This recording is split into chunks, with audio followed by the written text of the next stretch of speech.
वक्त बदलता है फिर बदलेगा और सारा जहां हमारा होगा। स्वागत है आप सभी का फिर से हमारे एक नए वीडियो में। हम इस वीडियो से अभी रात के तकरीबन 2 बज रहे हैं और जुनून है एक नए वीडियो बनाने की। हम स्टार्ट कर रहे हैं स्पीडी साइंस, जो स्पीडी ने बिहार एसएससी के लिए स्पेशली कंपाइल किया है। तकरीबन 3500 क्वेश्चन इसमें कंपाइल किया गया है स्पीडी के द्वारा। इसमें तकरीबन 100 सेट स्पीडी ने दिए हैं। हम सारे सेट्स को करेंगे, सिर्फ सेट के क्वेश्चंस को नहीं देखेंगे बल्कि उससे रिलेटेड जितना ज़्यादा से ज़्यादा क्वेश्चन बन सकेगा हम सारे क्वेश्चंस को करने का प्रयास करेंगे। यूँ कह सकते हैं कि हम सेट का पोस्टमार्टम करने वाले हैं। तो चलिए बिना देरी किए हम सेट को शुरू करते हैं।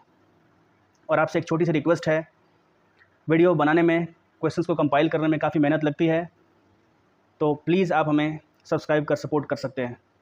Thank you. तो चलिए हम वीडियो को शुरू करते हैं।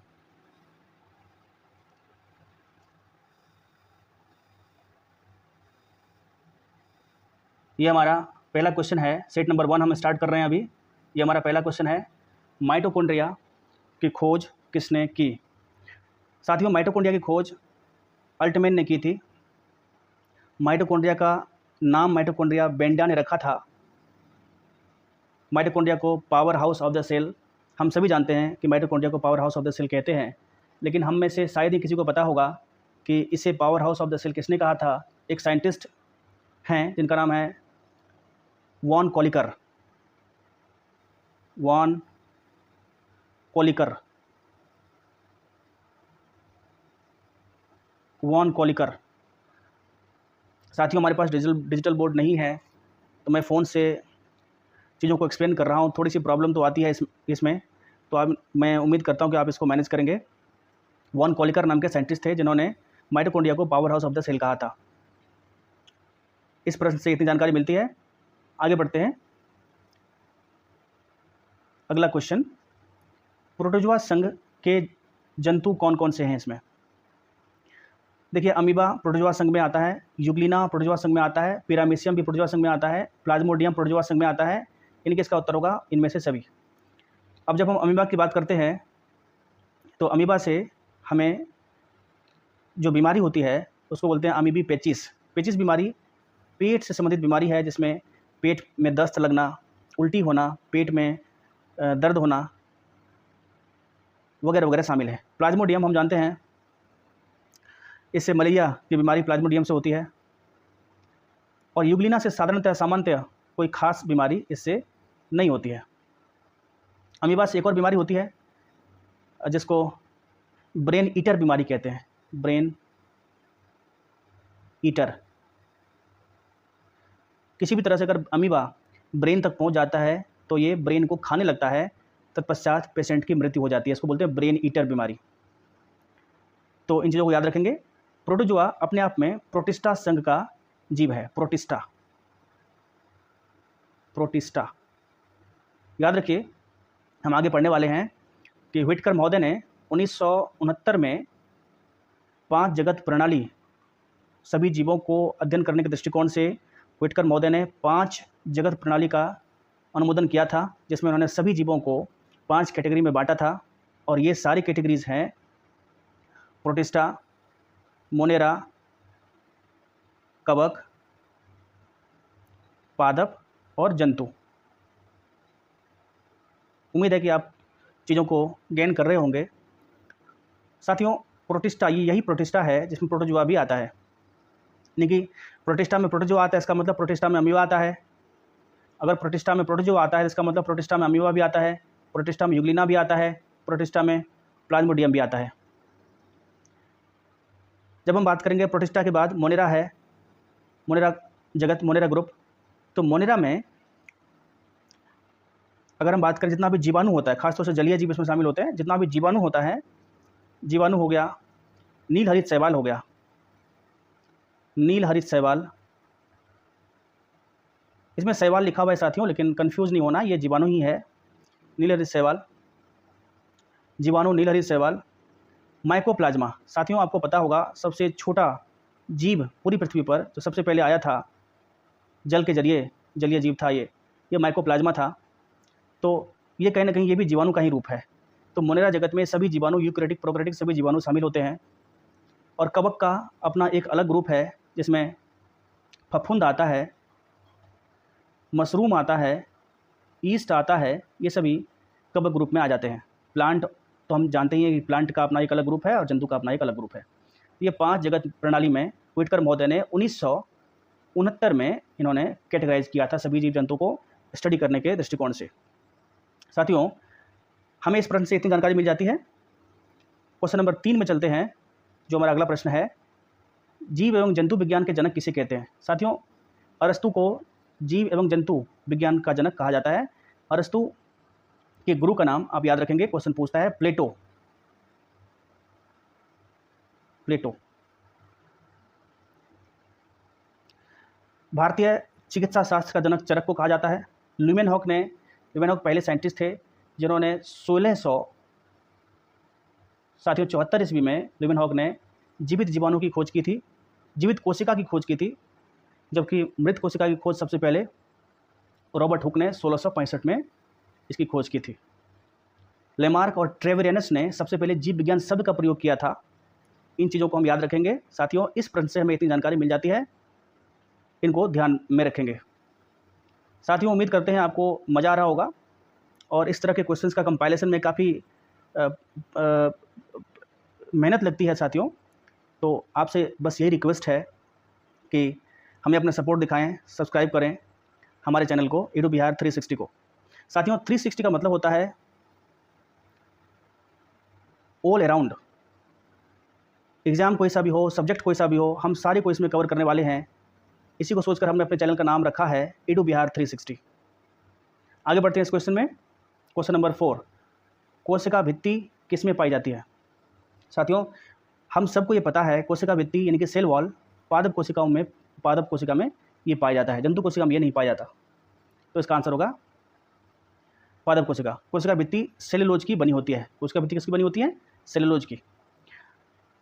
अगला क्वेश्चन, अभी ये क्वेश्चन हम पढ़ चुके हैं ऊपर। प्रोटिस्टा जगत के सदस्य कौन है? साथियों, प्रोटिस्टा जगत में शैवाल आता है, प्रोटोजुआ आता है। जब भी कभी प्रोटोजुआ की बात करेंगे साथियों, तो इसका मतलब होगा अमीबा भी आएगा, क्योंकि प्रोटोजुआ में अमीबा भी है, जुगलिना भी है, पिरामीशियम है, इसके अलावा प्लाज्मोडियम है। ये सभी आ जाएगा प्रोटिस्टा में।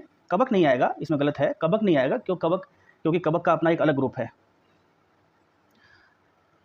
इससे एक और जानकारी मिलती है कि जब शैवाल और कवक मिलता है, शैवाल और कवक के सहजीवी संबंध से लाइकेन बनता है। क्या बनता है साथियों? लाइकेन बनता है।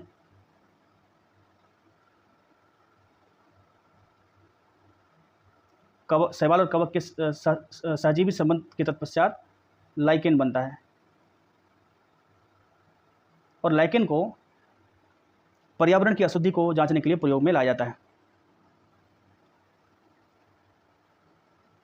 जीवाणु की खोज 1683 ईस्वी में किसने की थी? जीवाणु की खोज 1683 ईस्वी में साथियों ल्यूमेनहॉक ने की थी। ल्यूमेनहॉक वे साइंटिस्ट हैं जो सबसे पहले जीवित कोशिका की खोज भी करते हैं 1674 में, और जीवाणु की खोज भी 1683 में करते हैं।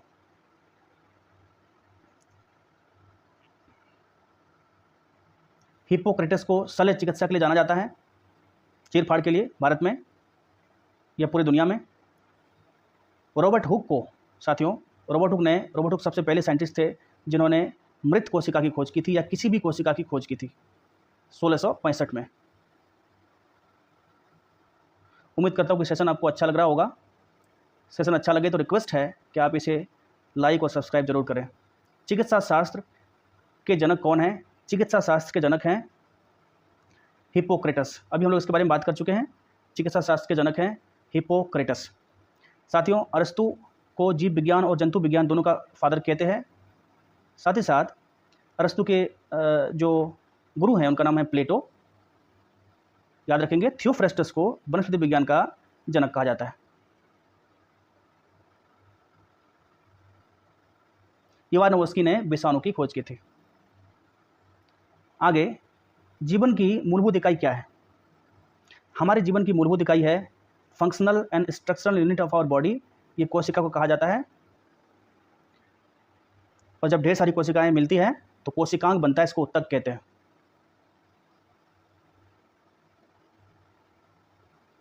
संसार का सबसे सूक्ष्म जीव कौन सा है? संसार का सबसे सूक्ष्म जीव है विषाणु। विषाणु साथियों ये अकोशिकीय होता है। जीवाणु एक कोशिकीय और बहुकोशिकीय दोनों हो सकता है, ज़्यादातर एक कोशिकीय होता है, लेकिन विषाणु में कोई कोशिका ही नहीं होता है। इसे सजीव और निर्जीव के बीच की कड़ी कहा जाता है इसको, विषाणु को। मतलब निर्जीव में जाते ही विषाणु इनएक्टिव हो जाता है, जबकि सजीव में आने के बाद ये फिर एक्टिव हो जाता है। प्रोटोजोआ में कौन सब आते हैं?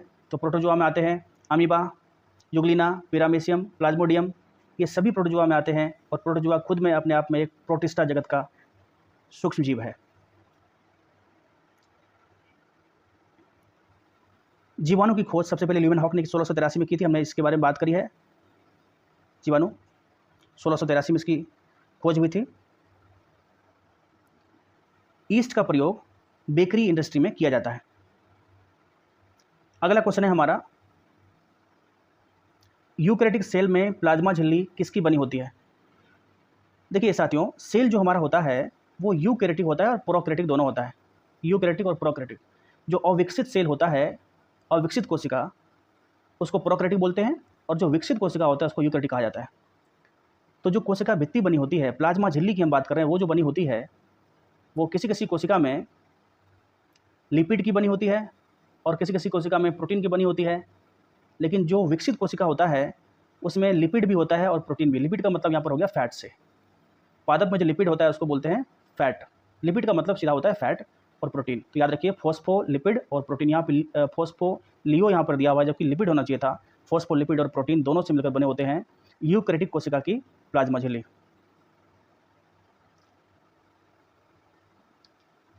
साथियों, ये क्वेश्चन बिहार दरोगा में 10 नंबर क्वेश्चन बिहार दरोगा में आ चुका है। कोशिका झिल्ली किससे बनी होती है? तो कोशिका, अभी जैसे मैंने बात की थी, कोशिका झिल्ली प्रोटीन और लिपिड की बनी होती है। प्रोटीन का मतलब प्रोटीन और लिपिड का मतलब होता है फैट।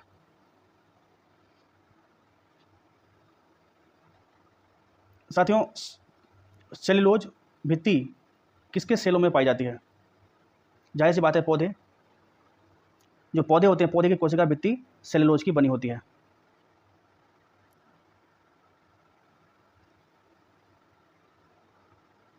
वनस्पति विज्ञान के जनक के रूप में हम किसे जानते हैं? थियोफ्रेस्टस को वनस्पति विज्ञान के जनक के रूप में जानते हैं। अरस्तु को जीव एवं जंतु विज्ञान का जनक कहा जाता है। इसके अलावा हिप्पोक्रेटस को चिकित्सा शास्त्र का पूरी दुनिया भर में इसको फादर कहा जाता है, जबकि लेमार्क और ट्रेवेरिनस ने सबसे पहले जीव विज्ञान शब्द का प्रयोग किया था।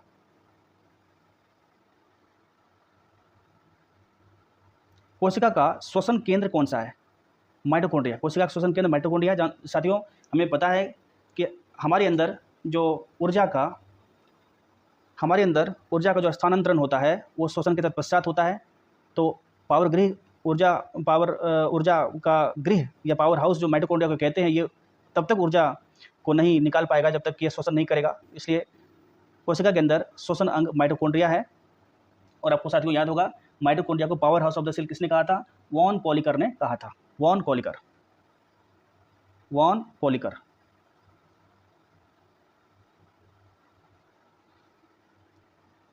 साथियों, जो इंफॉर्मेशन आपको इम्पॉर्टेंट लगे, आप चाहें तो इन्फॉर्मेशन को नोट कर सकते हैं। कोशिका का अध्ययन क्या कहलाता है? साथियों, कोशिका का अध्ययन साइटोलॉजी कहते हैं। सेल के स्टडी को साइटोलॉजी कहा जाता है। पोमोलॉजी में हम लोग फलों का अध्ययन करते हैं, फ्रूट्स का। एंथोलॉजी में फूल का, फ्लावर का अध्ययन करते हैं। पोमोलॉजी में फल का करते हैं। वायरोलॉजी में वायरस का करते हैं। और ऑस्टियोलॉजी में हड्डी का करते हैं, बोन्स का।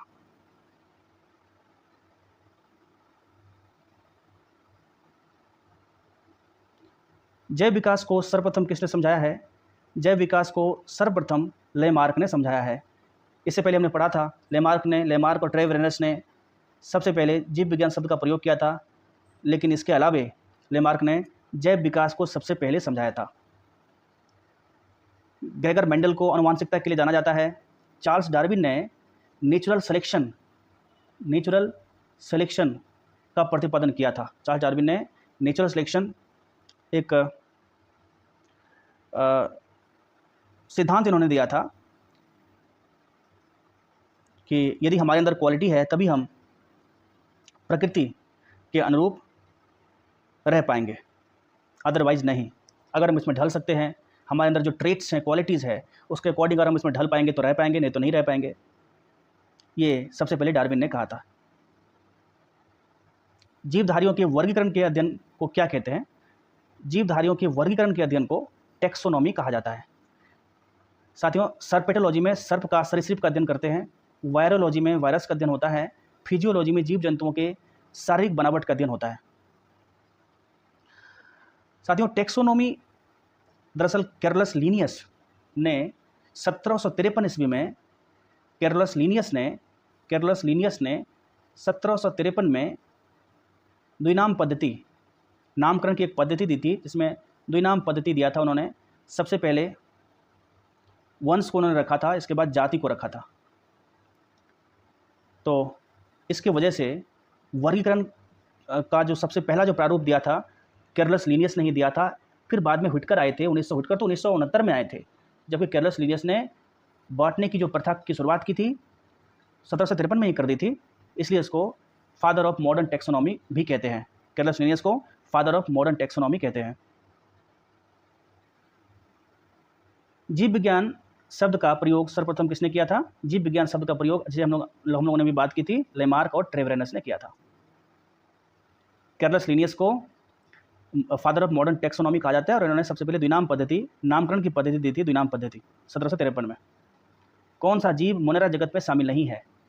मोनेरा जगत में जितने भी जीवाणु कैटेगरी के जीव हैं वो सभी शामिल होंगे। कवक का अपना एक अलग कैटेगरी है, इसलिए मोनेरा ग्रुप में नहीं आएगा। कवक में फफूंद आता है, मशरूम आता है, यीस्ट आता है, ये सभी कवक ग्रुप में आते हैं। कवक अपने आप में एक ग्रुप है, ये मोनेरा ग्रुप में नहीं शामिल होगा। जीवाणु इसमें आएगा। नीलहरित शैवाल, इसमें शैवाल को देखकर कंफ्यूज नहीं होना है, क्योंकि नीलहरित शैवाल अपने आप में जीवाणु है, माइकोप्लाज्मा भी जीवाणु है, और ये सबसे छोटा जीव भी रहा है पृथ्वी पर। जब जीवों का आगमन हो रहा था तो सबसे छोटा जीव का आकलन माइकोप्लाज्मा के रूप में किया गया था। विषाणु किस जगत में शामिल किए जाते हैं? विषाणु का कोई जगत नहीं होता, क्योंकि जगत तो उसका होता है जो या तो एक कोशिकीय जीव होते हैं या फिर बहुकोशिकीय जीव होते हैं। विषाणु अकोशिकीय जीव होते हैं, इसका कोई कोशिका नहीं होता इसमें। इसको सजीव, लिविंग एंड नॉन लिविंग के बीच की कड़ी कहा जाता है। प्रोटिस्टा में आपको शैवाल और प्रोटोजुआ आते हैं।